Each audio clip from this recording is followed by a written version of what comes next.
खौफनाक फैक्ट्री का रहस्य।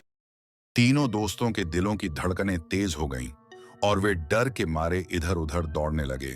फैक्ट्री की दीवारें जैसे उन्हें जकड़ रही थीं। हर जगह से चीखें सुनाई दे रही थीं और मशीनों की खड़खड़ाहट ने उनकी हिम्मत को और भी तोड़ दिया।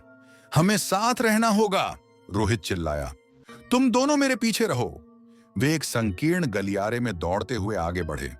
वहां एक पुराना दरवाजा दिखा, लेकिन वह दरवाजा भी बंद था। अजय ने उसे जोर से धकेलने की कोशिश की, लेकिन दरवाजा हिला भी नहीं। समीर ने कहा, इससे बेहतर है कि हम पीछे चलें।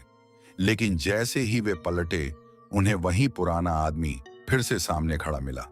उसकी आंखें चमक रही थीं और उसकी मुस्कान और भी भयानक हो गई थी। तुम भाग नहीं सकते, उसने कहा। यहां की आत्माएं तुम्हें अपने साथ ले जाएंगी। तुम मेरे रहस्य को जान चुके हो। रोहित ने हिम्मत जुटाते हुए कहा, हम सिर्फ जाना चाहते हैं, हमें जाने दो। लेकिन आदमी ने सिर हिलाया। तुम्हें यहां रहना होगा, तुम मेरे साथी बन चुके हो। इस बार सभी दोस्त एक दूसरे का हाथ पकड़कर एकजुट हो गए। हम नहीं रुकेंगे, समीर ने कहा। हमें यहां से निकलना होगा। उन्होंने एक बार फिर दरवाजे की ओर भागने का फैसला किया। इस बार वे दौड़ते दौड़ते फिर से दरवाजे के पास पहुंचे। रोहित ने जोर से दरवाजा धकेल दिया, लेकिन दरवाजा खुलने के बजाय और भी मजबूती से बंद हो गया। हमारे पास कोई और रास्ता नहीं है, अजय ने कहा। हम सीधे मशीनों के पास चलते हैं। वे सभी मशीनों के पास पहुंचे, जहां से अब भी भयानक आवाजें आ रही थीं। उन्होंने देखा कि वहां एक खिड़की थी जो थोड़ी खुली हुई थी। वहां से बाहर निकल सकते हैं, समीर ने चिल्लाया। वे सभी खिड़की की ओर दौड़े और जैसे ही वे खिड़की के पास पहुंचे, उन्हें एक ठंडी हवा का झोंका महसूस हुआ।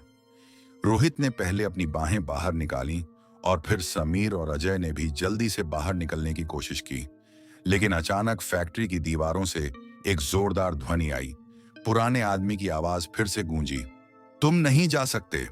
हालांकि उन्होंने अपनी ताकत लगाते हुए खिड़की से बाहर कूदने का फैसला किया।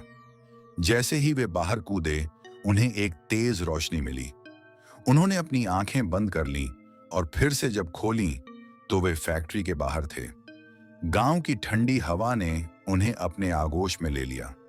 तीनों दोस्तों ने राहत की सांस ली, लेकिन उनके मन में फैक्ट्री का खौफ अभी भी था। उन्होंने पीछे मुड़कर देखा तो फैक्ट्री अब सुनसान थी और वहां कोई भी नहीं था। क्या हमने सच में उस खौफनाक आत्मा से बचकर निकल आए? अजय ने पूछा। हाँ, लेकिन हमें इस बात का कभी पता नहीं चलेगा कि वहां क्या हुआ था, समीर ने कहा। चलो अब घर चलते हैं, हमें इस रात को भूल जाना चाहिए, रोहित ने कहा। और इस तरह वे तीनों दोस्त उस खौफनाक फैक्ट्री के रहस्य को अपने साथ लेकर वापस गांव लौट आए। लेकिन उन्होंने उस रात की चीखों को कभी नहीं भुलाया। फैक्ट्री अब भी वहां खड़ी थी, अपनी कहानी के साथ, और शायद किसी नए शिकार का इंतजार कर रही थी।